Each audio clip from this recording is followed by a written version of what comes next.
Bonjour et bienvenue au centre de guérison de la maison des célébrations. Nous sommes à notre séance Boost dont le thème est outil principal de la prise de décision et d'action. Le plus grand outil qui t'aide à prendre des décisions éclairées de façon sécuritaire et bien évidemment te diriger dans la bonne direction pour t'inciter à poser de bonnes actions dans ta vie. À la maison des célébrations, 2023 est une année d'atteinte d'objectifs. Nous sommes toujours en train d'encourager tout le monde à pouvoir passer à l'action, à réaliser les projets de vie. Tu as des projets avec lesquels tu es né. Tu as aussi d'autres projets que tu établis selon les directives du Seigneur. Mais c'est bien tout ça. Mais la meilleure chose est vraiment que ces projets doivent s'accomplir. L'apôtre Paul dit, je fais une chose, je cours vers mon objectif. Il courait vers le prix de la vocation céleste. Voyez-vous, l'apôtre Paul a compris quelque chose d'important. Il a même utilisé la stratégie de la course et il a compris qu'il n'y a pas de jeu ni moins de temps à perdre. C'est ce que je dois faire, c'est de mettre en arrière ce qui est passé parce que ce qui est passé hier ne m'apporte rien. Ce sont des charges inutiles. Maintenant, ce que je dois rattraper est devant moi. Le devant, c'est demain. Le devant, c'est l'avenir. Donc, lui, il a compris ça et il a pris la décision de rejeter, de les laisser en arrière. Ce qui est passé, se tourner vers l'avant. Et surtout, il courait parce qu'il sait qu'il n'y a pas de minutes à perdre, les amis. Il n'y a pas de minutes à perdre. Est-ce que tu prends aussi la décision aujourd'hui de pouvoir courir, Hein? Sur la terre, on nous a donné le temps. Donc, le temps ne t'appartient pas. Tu ne sais pas ce qui va se passer demain. Alors, prends la décision aujourd'hui de courir, de poser, de laisser tes empreintes dans ce monde. Tu ne sauras pas laisser des traces si tu continues à dormir, à tourner en rond. Hein? Apprends à faire quelque chose afin de pouvoir laisser un héritage conséquent à ta progéniture.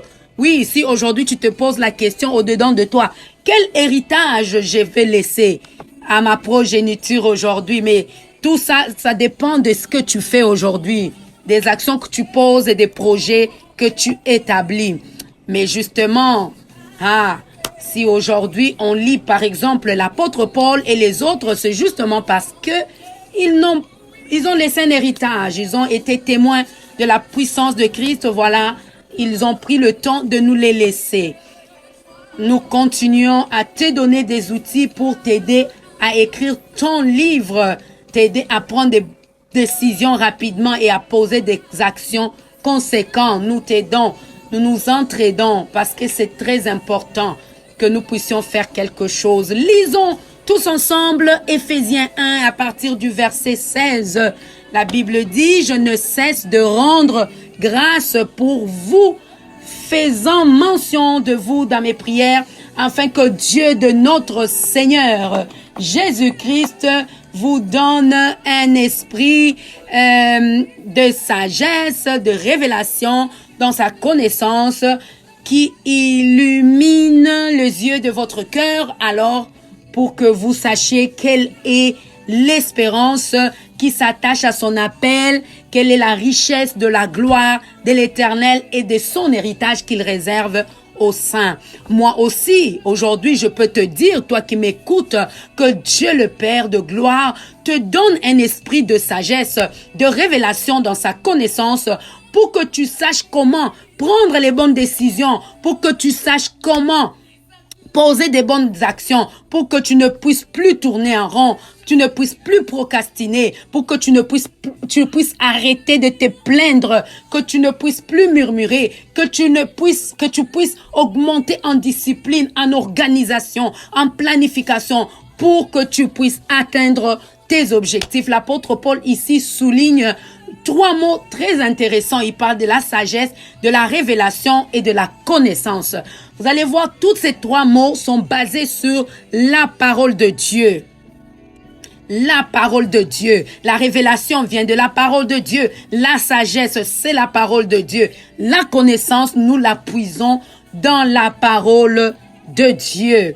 Cependant, l'outil dont je parle ici, ce n'est que l'intuition. Dis avec moi l'intuition. Parfois, on parle de la révélation. Hein. Dieu nous parle tantôt d'une manière ou d'une autre.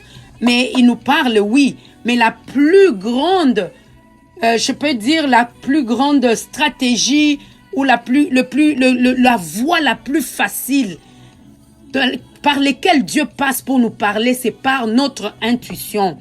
Hein. Il y a parfois cette petite voix qui est au-dedans de toi, qui te parle tout le temps. Mais avant que nous puissions y arriver, j'ai trouvé deux définitions importantes en ligne dans le dictionnaire que je trouvais très important. Le dictionnaire dit « L'intuition est une forme de connaissance immédiate qui ne recouvre pas du raisonnement. C'est une forme de connaissance qui ne recoupe pas le raisonnement. Ça ne vient d'aucun raisonnement. Et aussi, il est dit que c'est un sentiment ou conviction de ce qu'on ne peut pas vérifier, de ce qui n'existe pas, ou encore de ce que tu comprends. Ok? Rappelle-toi que la Bible dit la foi est une ferme assurance de choses qu'on espère, une démonstration de celles qu'on ne voit pas. Et c'est lui qui amène à l'existence. Hein? Dieu est celui qui amène à l'existence des choses qu'on ne voit pas. Mais comment on fait pour ramener à l'existence? Justement, quand on a cette intuition, cette petite voix qui parle au-dedans de toi, hein, lorsque tu es devant un problème et te dit voici la décision à prendre. Lorsque tu es devant un chemin, il te dit ne va pas à gauche, ne va pas à droite. Mais ça vient généralement au-dedans de nous. Mais parfois, nous taisons cette voix au quotidien, nous n'en prenons pas compte. Oui, nous n'en prenons pas compte.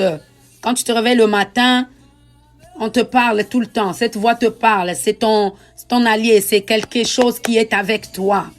Si chaque matin, chacun de nous pouvait considérer l'intuition comme son allié, on ne ferait vraiment pas de bêtises. On n'allait pas faire beaucoup de problèmes. On n'allait même pas avoir des problèmes avec les gens. Hein? Nous tombons parce que nous n'écoutons pas cette voix. Est-ce qu'aujourd'hui, tu peux prendre la décision avec moi? Fais quelque chose. Nous allons tous ensemble faire un exercice, ok? Prendre une semaine où nous nous réveillons chaque matin. Nous prenons la décision d'écouter cette voix chaque minute. Moi aussi, je vais faire cet exercice. Fais avec moi cet exercice de prendre chaque minute. Vérifie ce que cette voix te dit. Parce que parfois, on dit c'est la révélation. Parfois, les gens disent, oh, le Saint-Esprit m'a parlé. Mais oui, c'est ça. C'est cette petite voix qui est devant de toi. Parce que tu vas te dire, oh mon Dieu, si je savais. Si je savais, pourtant, cette voix m'avait dit que tu as peut-être investi beaucoup d'argent. Quelque part, tu es tombé, tu as perdu. Ou bien tu es allé te lier avec des gens qui t'ont créé de problèmes. Mais si tu remarques bien, si tu revérifies, tu rentres en toi, tu vas comprendre que il y a quelque chose qui te disait, cette voix qui te disait, ne va pas là-bas, ne fais pas comme ça. Ou encore, voici comment tu vas le faire.